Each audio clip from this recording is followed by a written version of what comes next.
There we go. Good morning and welcome to the Wheels on the Bus Go. Um, Today we're going to cover just some very basic back to school strategies and some tips for success as kids transition back to school after a fairly unusual time period, about a year and a half now, right? Which school has not been really normal, and in some ways it still won't be normal, but it will be closer, right? It will be back to in person and so forth. I will say at the top of this presentation that the comments and tips and things here are based on the most current guidance for what will happen this year with the school, at least starting in a couple of weeks, right? And that is that they will be going back in person full time, that there is a mask requirement, and that there's some modified things. For example, there's some modifications, for example, in the cafeteria and so forth, in gym classes and things. So these comments are really based on that scenario. Now, we all know how unpredictable things are, and I hope that they will be back to school in that capacity for the school year at the least, right? But as you're aware, there are always those possibilities that we'll go back to some amount of hybrid learning or other kinds of restrictions. So I want to acknowledge that those kinds of things are not necessarily built into our presentation today or into our workshop. And, speaking of which, we've had this long period where things didn't look like they used to for kids in school. They spent a lot of time looking at computer screens and whole bunches of faces on their computer screens as part of school. Even for those of us who had kids who went back to some amount of school last year, it was still not normal, right? It was smaller classes, there was fewer days, there was more social distancing and so forth. And not to mention, and I don't think anyone in this room right now faces this situation, but someone watching the recording might, and that's that there may be some first graders who spent all of kindergarten in that sort of a format and really don't even have that sort of foundational, what does in-person school look like? So there's going to be some adjustments, right? And in addition to that, I'm sure you're aware that there maybe have been some skills that had gotten lost along the way because we were just not having those opportunities to practice them. All right, let's advance our screen here. So let's start with what some of your pain points might be, or our kids' pain points might be more accurately, right? During the time that they were off from full-time in-person school, most of them experienced fewer denials and fewer restrictions on preferred things, right? In order to fill their time when they weren't engaged in academic work, which was less intense. They spent more time engaging in things that they liked. And now there's going to be a little bit less of that. Okay. So you'll be facing situations in which they are having more denials, not just during the day when they're at school, but then also when they get home, when they have homework or other things that they need to take care of at home. They're just not as used to hearing no. Not everyone, of course, but a lot of us, our kids, right? They haven't had as many social opportunities, generally speaking, again. And these are all broad statements, right? But most kids have not been in that large group classroom setting where there's anywhere, depending on what kind of classroom your child is in, you might have 8 kids in there or 20 plus, right? But regardless, they haven't had that same level of daily social opportunity with kids their own age and that are outside of their own family. They may have been experiencing looser or different routines, right? And we know that at the very least routines were different, especially during hybrid learning, right? So they're not as accustomed to the getting up, going through morning routine, getting on the bus, going through the school day, doing all the things that are in the school day, coming home, that basic rhythm of school routine. Again, for kids who went back to some amount of in-person last year, that's a little bit less of an issue, but it wasn't every day, right? And as a result, one of their pain points is going to be some fear from the unpredictability of what this new situation looks like.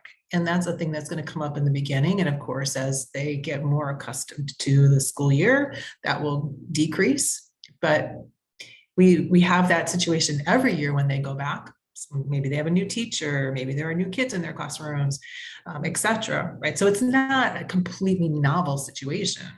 But it's been kicked up a notch or two, right, for this fall because they've been without that basic school routine for a while now. I'm going to start with the kind of comments that you hear on blogs, right? If you go to the parenting blogs, they give you some pretty generic advice. So for example, hey, be sure to prepare for a change, prepare your kids for what's going to happen. You might want to visit the school ahead of time so that they get a chance to see the school and where they'll be going and how they'll navigate. Does increase the predictability and familiarity, so that is helpful. Practice school skills at home when you can. Practice sort of set up a pretend school day. They're going to hate that. I'm going to warn you, most kids will hate having to start a sort of a practicey school day before they go back to school. They want to savor every last minute of their breaks. But for some kids, that would be a helpful thing for them to just kind of get into practice. Establish communication expectations with your school.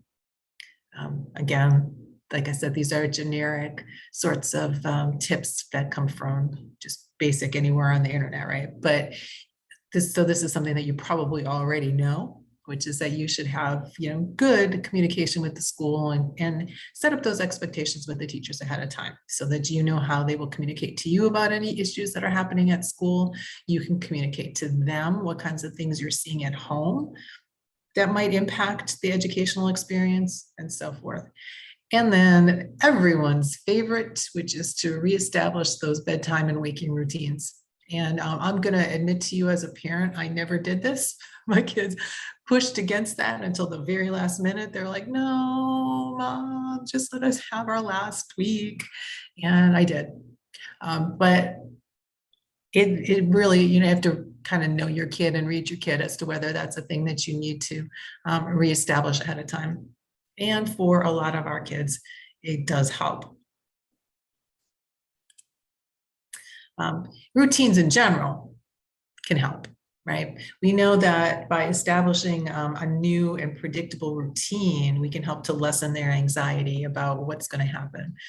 For so many kids with autism, part of the challenge is that things that are unpredictable are a little bit more hard to process through, right? So if we help them to develop routines where there's less of that kind of processing through of what needs to happen, then we're helping to ease them into their new normal.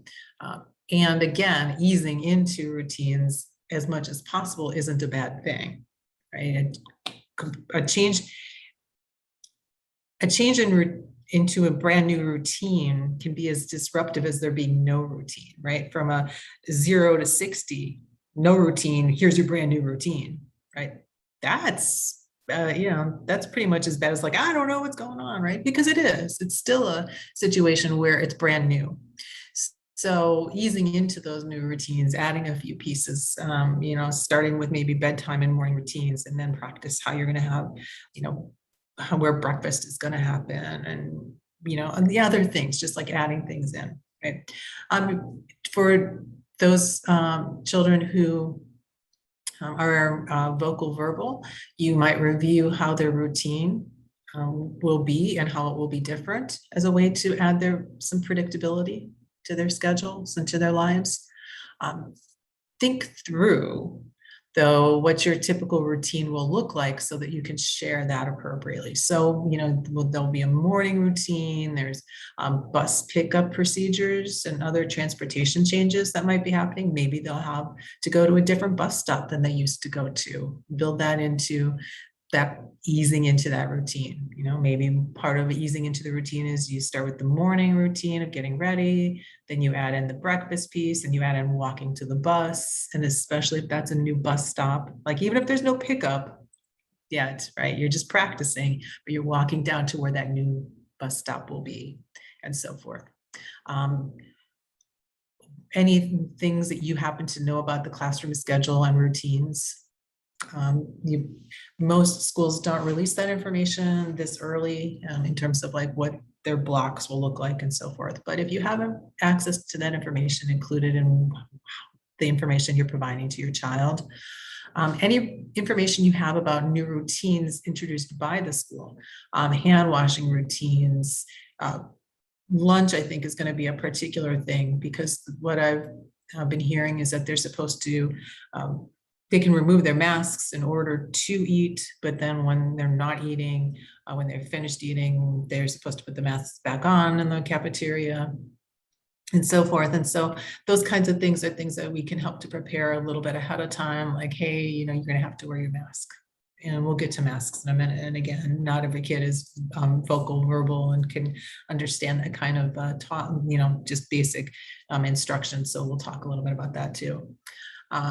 Gym and recess kinds of procedures are going to be different. And again, that information is available from the schools. The most recent thing I saw last night was that they would have additional outdoor time, and but they were having outdoor recess. So we'll see. Again, things change. And especially for children who have some language processing and communication difficulties, setting up a visual schedule in the beginning to help them know what's coming next can be really helpful.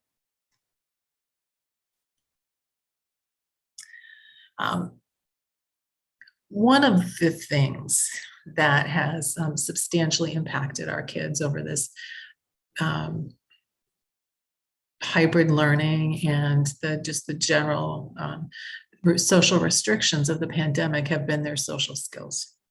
And having been without social situations means that there have been fewer chances for skills to develop or to be maintained. So we've all, I think, tried to find opportunities for our kids to have social interactions, to continue to practice those skills and develop them. But there's no getting around the fact that that's been limited.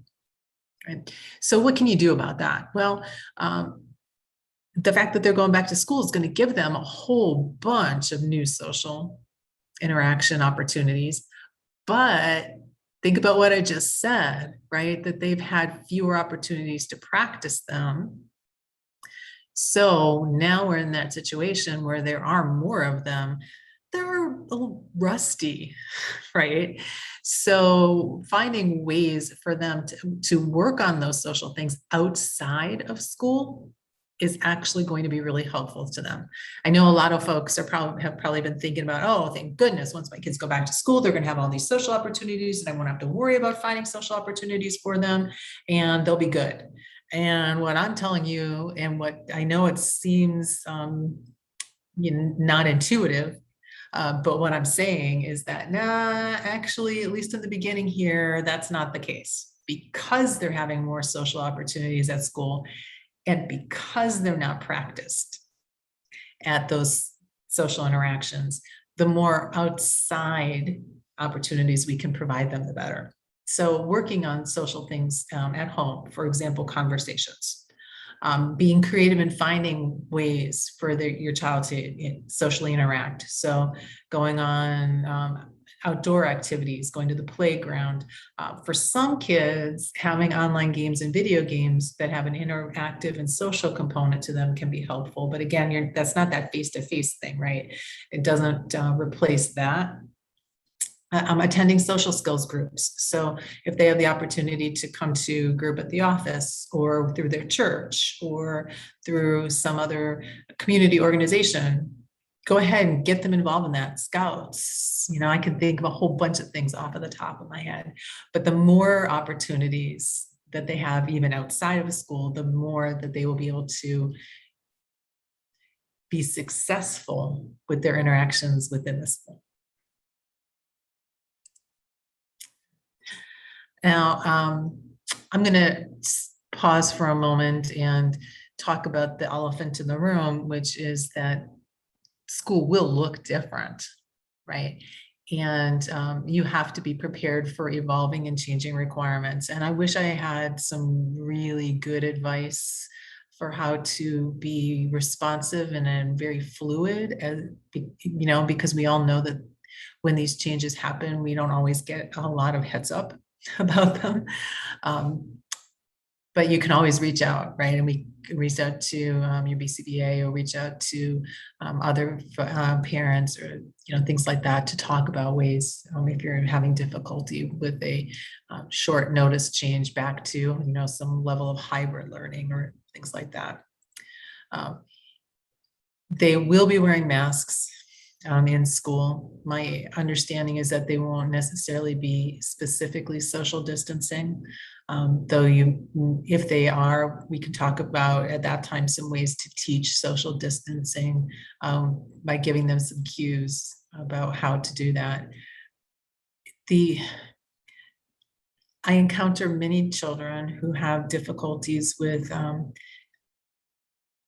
don't know if it's body awareness that I want to call it, but maybe they get a little too close just in general, right? That's a social skills thing too, that they're just generally getting a little too close to others when they're having conversations with them, or having a comfort level with someone that's a little bit outside of the circle of friendship that you should have that comfort level with, and so forth.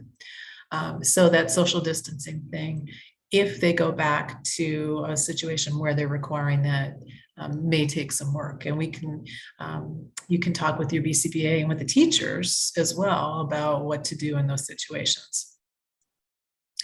Practicing wearing masks is another one of those issues. And I know that at this point, if I had been talking to you a year and a half ago, right, when all of this started, talking about wearing masks would be a very different story. They had, at that point, it wasn't a part of life, I guess, right? The kids didn't have any practice with doing that. But especially our little ones, even now, are not as comfortable with being masked. They don't wear them all the time, the way adults might have been accustomed to doing. So you may need to spend a little bit of time practicing that before going back to school, so that they're more comfortable with it once they go to school. Just for some short periods during the day, which you say, hey, let's practice mask wearing time, or let's be superheroes, or I don't know, any kind of like make it fun sort of thing that you can do with it. And then the schools will have procedures in place to remind kids to put them, to pull their masks up, to put them on. From what I've heard and talking with folks at Fairfax County Public Schools, I don't know if everyone here is with FCPS, but they're definitely very attuned to the fact that they're going to have some difficulty with getting kids to keep on their masks and maintaining those masking requirements and how they're going to handle that. And there's going to be an awful lot of like, hey, mask up over your nose, hey, remember to put your mask on, kind of stuff, especially at first.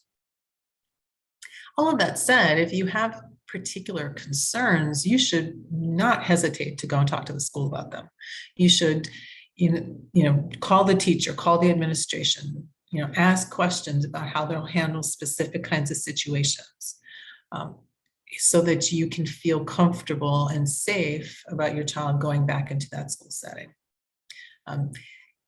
That's really all I can say about the kinds of procedures that they're going to be using in schools, because one, it varies from school system to school system, and two, they have particular ways that they're going to handle things. And so I don't want to contradict anything that they say. So I encourage you to reach out to the schools and talk about the situations.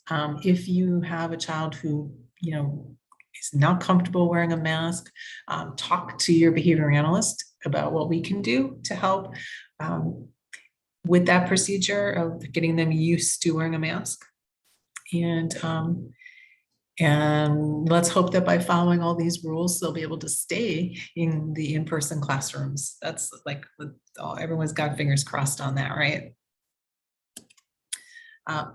I don't want to navigate away from this part of the workshop without talking about your own self-care and all of this, because this also represents a transition for you. You may, and other members of your family may be going back to in-person sorts of work situations. There is going to be a whole new set of routines again, right, that haven't been there for a while. And you may have anxiety about safety of the situation. You may have anxiety about how your child is going to be handling the situation, how much you're going to be dealing with things after school and so forth. I get it. There's a lot of things to be anxious about here, right? And so in order to facilitate the process for your child as well, you should spend some time thinking about what you'll do to manage your own anxieties about this. Make time for stress release when you can. And I know you're a parent, I get it. And so it seems very trite to tell you to do things like make time for stress release. I get it. I was a parent too. And I know that things like saying, you need to get outside and exercise and get some light, daylight, get some sun and make sure you eat well and all that sort of stuff is, sometimes seems very shallow, right? Because, you're running in a million different directions, doing a million different things. I understand that, right? What I tell people about self-care is that self-care isn't necessarily bubble baths, right? Self-care is setting limits and being able to say no to things when they come up. So if the school asks you to, help host or take care of all the preparations for the back to school, welcome to everyone party, being okay with saying no to that, things like that. And when you can, sneak in 10 minutes of a walk, or do that with your kids. Don't be afraid, though, if you are feeling substantially anxious and stressed and overwhelmed, to ask for help. Don't be afraid to reach out for professional help or for other supports. Don't be afraid to reach out to us to talk about what we can do with your family dynamic that will help your child in the situation, and in the process of that will help you. Don't be afraid to reach out to teachers as well to say, look, you're sending home so much homework and my kid is just really freaking out because they're not used to that and it's really causing a lot of stress in my family. You don't have to talk about how that's causing you personally anxiety at all, right? But you can present that sort of information to the teachers, and, or not even just homework, saying like, I don't know what's going on at school. Let's talk about it, but I need some help with, because my kid's coming home and just losing it every day. What can we talk about what's going on at school? Okay. So things like that are ways of helping to relieve some of the stress and anxiety that you have, by relieving the stress and anxieties that are, causing behavior problems for your kids, or other things that are happening that are impacting you sort of directly but indirectly, if that makes sense. Don't be afraid to talk about it, right? It's hard, but we should all find some supportive folks regardless who can help us through those kinds of situations. All right. Now, like I said, I'm going to keep the actual comments here short. So I really just have 2 more slides that have tips for, or actually 3 slides that have some tips for success and things to just be prepared for and to think about. So the first of those is to prepare for emotional situations, right? I think that going into this, it would be,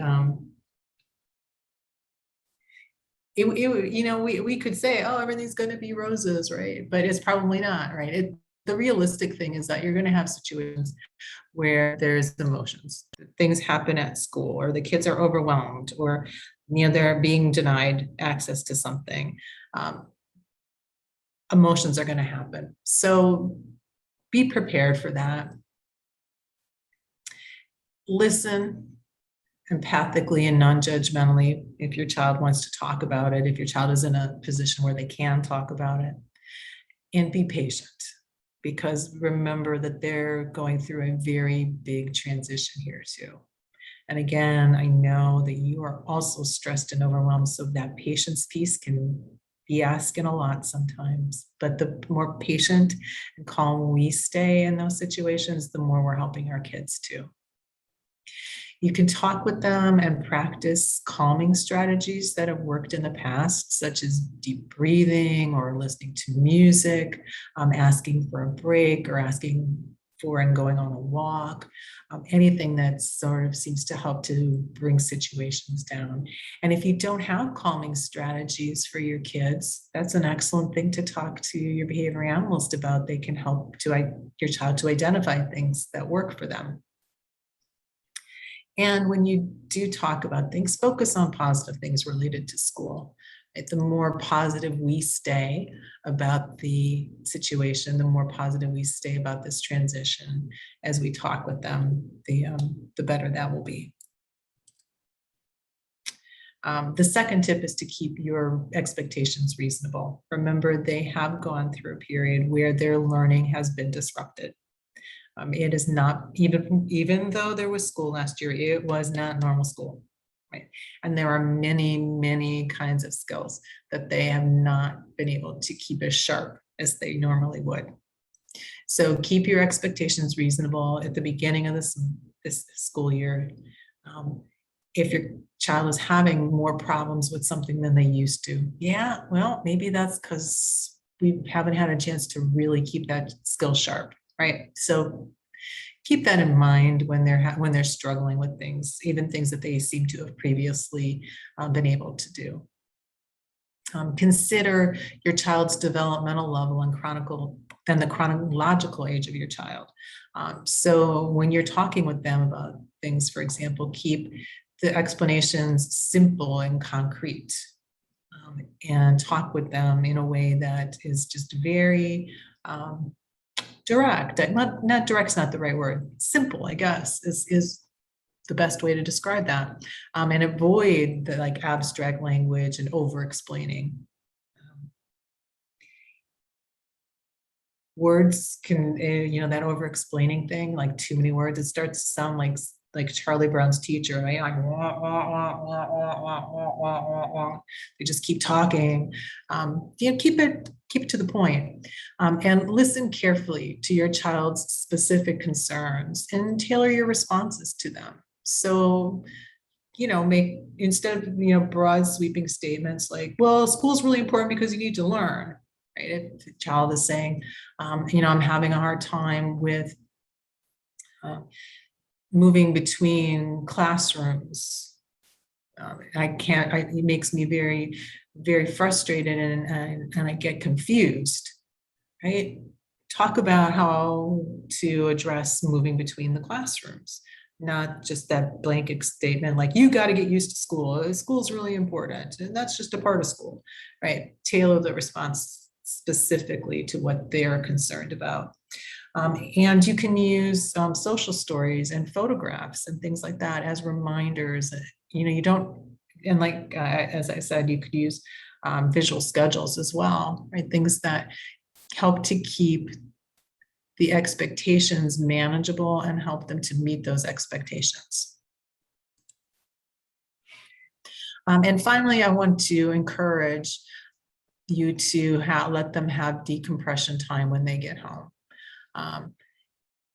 That for different kids can mean different things, but that may mean building in some time for some physical activity, getting outside, maybe doing some family-based activity right after school. They may really, really, really, really, really want your time right after school.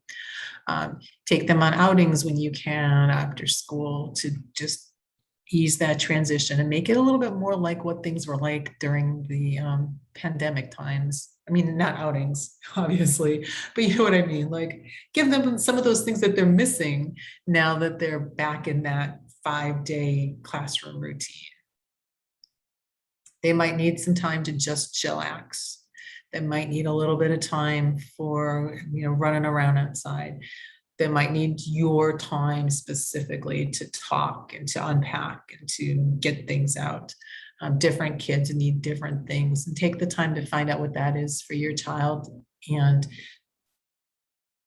give that to them, especially during this time when they're not used to having this full in-person sort of situation. And then enjoy your time together when you do that. Make sure that your child enjoys coming home to you and being with you and spending time with you, and sharing with you. Again, all these kinds of tips, they are so basic and so generic, and they don't take into account everyone's special kinds of situations and the special needs that each of your children have, right? And so I wanted to keep these basic sort of comments or tips, fairly clip through those, and so that we could talk about any specific things that you want to talk about that pertain to your specific kind of situation. So with that, I'm going to go up to stop the recording, and then I'm going to open things up to any questions that you might have, any kinds of scenarios you want to throw out, or comments that you have to make, or things that you want to share about that have been really successful in these kinds of situations for you in the past, because that's also excellent information for other parents to have. All right, so give me 1 second here to stop my recording.